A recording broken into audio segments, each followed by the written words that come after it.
नमस्कार दोस्तों, आज की वीडियो में हम मोडबस RS485 कम्युनिकेशन के बारे में जानने वाले हैं। इसे हम मोडबस RTU भी कहते हैं। इसके लिए मैं एक S7 1200 सीरीज़ की 1212C PLC का यूज़ करने वाला हूं, जिसके ऊपर मैंने एक Modbus communication board CB1241 insert किया हुआ है। तो अपनी PLC को मैं एज ए मास्टर यूज़ करने वाला हूं और स्लेव डिवाइस के लिए मैं एक मोडबस स्लेव सिमुलेशन सॉफ्टवेयर का यूज़ करने वाला हूं, जिसका लिंक मैंने डिस्क्रिप्शन में दिया हुआ है। मोडबस स्लेव सिमुलेशन सॉफ्टवेयर और अपनी PLC के बीच कम्युनिकेशन के लिए मैं एक USB to RS485 converter module का यूज़ करने वाला हूं और उसके जो कनेक्शन हैं वो कुछ इस प्रकार करने हैं। तो आइए देखते हैं सबसे पहले जो हमारा मोडबस स्लेव डिवाइस है या मोडबस स्लेव सिमुलेशन सॉफ्टवेयर है उसके अंदर किस प्रकार से सेटिंग करनी है। ये मेरा मोडबस स्लेव सिमुलेशन सॉफ्टवेयर है। यहाँ मैं सेटअप में जाके स्लेव डेफिनेशन में जाके अपनी डिफरेंट सेटिंग्स यहाँ से मैं चेंज कर सकता हूँ या देख सकता हूँ। सबसे पहले हमारे ये स्लेव आईडी यानी कि जो भी हमारा डिवाइस है, मोडबस एड्रेस उसका हमें यहाँ पे सेट करना है। दोस्तों सेम सेटिंग हम किसी भी एक्चुअल डिवाइस के साथ भी यही सेटिंग हम करते हैं जो मैं यहाँ पे मोडबस स्लेव सिमुलेशन सॉफ्टवेयर के साथ कर रहा हूँ। उसके अलावा डेटा हमें कहाँ सेव करना है वो कुछ रजिस्टर्स हम यहाँ से सेट कर सकते हैं। तो मैं यहाँ पे होल्डिंग रजिस्टर यूज़ कर रहा हूँ और कितने रजिस्टर्स हमें यूज़ करने हैं वो हम यहाँ पे यूज़ कर सकते हैं। 0 से लेके 10 रजिस्टर्स, मैक्सिमम 10 रजिस्टर्स मैं यूज़ करना चाहता हूँ। PLC में एड्रेस क्या रहेगा उस रजिस्टर का वो हमें यहाँ पे इंडिकेट हो रहा है। तो इतनी सेटिंग काफ़ी है। इसके अलावा मैं यहाँ से कनेक्शंस पे जाके और कनेक्ट पे क्लिक करूंगा तो जो मेरा ये मोडबस स्लेव डिवाइस है ये PLC के साथ मेरा कनेक्ट हो जाएगा। इसके लिए क्योंकि मैं USB अडेप्टर यूज़ कर रहा हूँ तो यहाँ पे सीरियल पोर्ट और यहाँ पे जो भी हमारा कॉम पोर्ट दिखा रहा है मेरे अडेप्टर के लिए ये CH340 के नाम से हमें मिलेगा, वो हमें यहाँ से चूज़ कर लेना है। और यहाँ पे हमें baud rate, bit setting, parity settings ये सब हमें यहाँ से एक बार सेट कर लेनी है। उसके बाद ओके पे क्लिक करना है। तो जो मेरा डिवाइस है ये मेरा डिवाइस अभी PLC के साथ कनेक्ट हो चुका है। उसके बाद हमें अपना TIA पोर्टल सॉफ्टवेयर स्टार्ट करना है। वहाँ मैंने एक प्रोग्राम ऑलरेडी मैंने बना लिया है, ये मैं आपको दिखा देता हूँ किस तरीके से बनाया। यहाँ पे मैंने 2 ब्लॉक यूज़ किए हैं, एक MB communication load data block यानी MB कम्युनिकेशन लोड एक ब्लॉक मैंने यूज़ किया है जो हमें यहाँ इंस्ट्रक्शंस के अंदर कम्युनिकेशन ग्रुप के अंदर कम्युनिकेशन प्रोसेसर्स के अंदर मोडबस, तो ये MB कम्युनिकेशन लोड और मोडबस मास्टर ये 2 ब्लॉक मैंने यहाँ पे यूज़ किए हैं। रिक्वेस्ट पे हमें फर्स्ट स्कैन बिट मैंने यहाँ डाली है ताकि ये जो हमारे मोडबस स्लेव डिवाइस है उसके साथ कनेक्ट करने की रिक्वेस्ट हमें यहाँ से दे देगा। उसके बाद पोर्ट में मैंने अपना जो मैंने CB1241 लगाया है उसका एक ये यहाँ पे एड्रेस मुझे यहाँ पे डालना है। ये हमें डिवाइस कॉन्फ़िगरेशन के अंदर दिख जाएगा या फिर आप इस तरीके से भी डाल सकते हो। डिवाइस कॉन्फ़िगरेशन में सिस्टम कॉन्स्टेंट्स में आप यहाँ से आप इसका एड्रेस आप देख सकते हैं। ये तो 269 इसका हार्डवेयर आइडेंटिफायर नंबर या पोर्ट एड्रेस है इसका।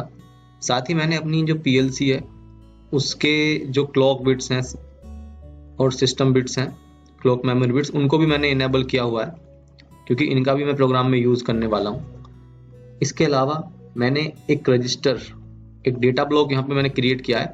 उनके डाटा को सेव करने के लिए ये 10 इंटीजर का एरे मैंने यहाँ पे बना लिया है। उसके बाद एक स्टेटस डेटा ब्लॉक मैंने यहाँ बनाया है जो कि मेरे जो ये ब्लॉक्स हैं इनके स्टेटस को सेव करेगा, status load, done, error status, और ऐसे ही मास्टर के डन, बिजी, एरर स्टेटस को ये डेटा ब्लॉक सेव करने वाला है। ओके, तो बाकी चीज़ें जो हैं जैसे ये एड्रेस, फिर बॉड रेट जो हमने अपने डिवाइस की सेट की थी अभी सिमुलेशन की वो यहाँ पे हम सेट कर देंगे 9600। पैरिटी 0 है वो नन के लिए है, 1। इसके अलावा और भी इंफॉर्मेशन के लिए आप जस्ट इसकी हेल्प खोल सकते हैं फंक्शन के साथ F1 आप दबाएंगे। F1 की प्रेस करने पे आपको इन बिट्स के बारे में या इन जो हमारे पैरामीटर्स हैं सारे ब्लॉक के उनके बारे में इंफॉर्मेशन मिल जाएगी। पैरिटी 0 करेंगे तो वो नन पैरिटी के लिए है, 1 फॉर ऑड, 2 फॉर इवन। तो हमने जो है अपने डिवाइस की जो पैरिटी थी वो हमने क्या की थी, आप यहाँ से देख सकते हैं।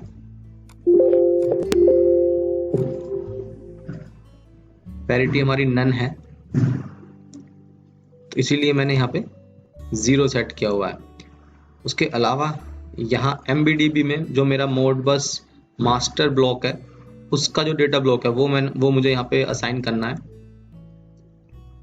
इसके अलावा यहाँ भी फिर रिक्वेस्ट में मैं हर 2 सेकंड पे इस मास्टर से रिक्वेस्ट कर रहा हूँ स्लेव को कमांड भेजने की।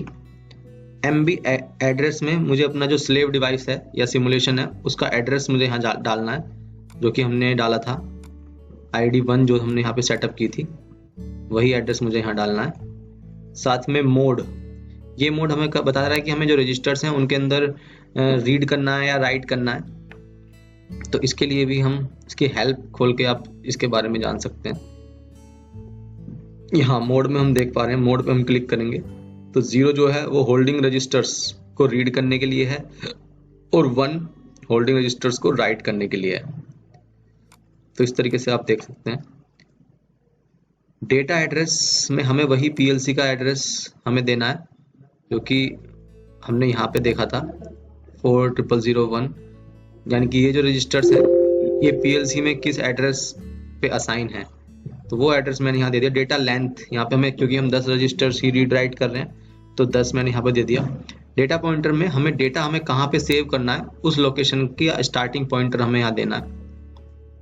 तो डेटा हम, क्योंकि डेटा रजिस्टर यहाँ पे सेव करने वाले हैं तो p#db4.dbx0.0 मैंने यहाँ एड्रेस दे दिया, जो कि मेरे इस सबसे पहले वाले इंटीजर रजिस्टर को असाइन रिप्रेजेंट कर रहा है।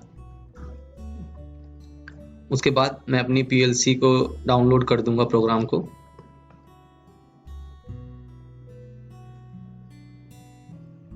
इस तरीके से, और फिर हम रीड राइट करके देखते हैं हमारा जो स्लेव सिमुलेशन सॉफ्टवेयर है वहाँ पे भी जो है डेटा यहाँ से मैं चेंज करूँगा तो वहाँ पे भी राइट होगा, या वहाँ चेंज करूँगा तो यहाँ भी मैं रीड कर पाऊँगा अपने डेटा को।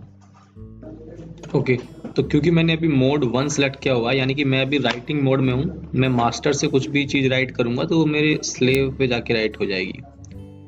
उसके लिए मुझे क्या करना है, जो मेरा डेटा रजिस्टर है वहाँ मैं यहाँ किसी रजिस्टर की वैल्यू को अगर देखो चेंज करता हूँ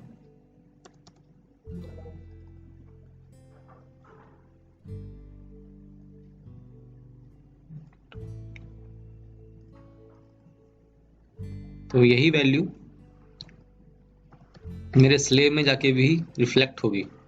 इस तरीके से किसी भी रजिस्टर में मैं चेंज करता हूँ, मान लीजिए मैंने डाला ये, तो सेम वैल्यू मेरे रजिस्टर में जाके राइट हो जा रही है, स्लेव रजिस्टर में जाके राइट हो जा रही है। तो इसी तरीके से अब मैं एक रीड मोड में इसको चेंज करके फिर से हम एक बार ट्राई करते हैं। सो रीड के लिए मैं 1 को 0 कर दूंगा और प्रोग्राम को फिर से डाउनलोड करूंगा अपनी PLC के अंदर।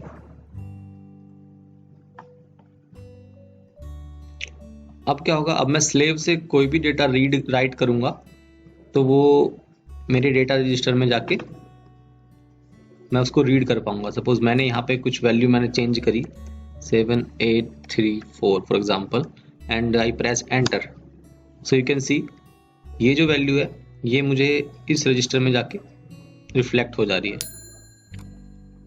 यहाँ मैं कुछ डालता हूँ तो ये वैल्यू मेरी यहाँ भी राइट हो जा रही है।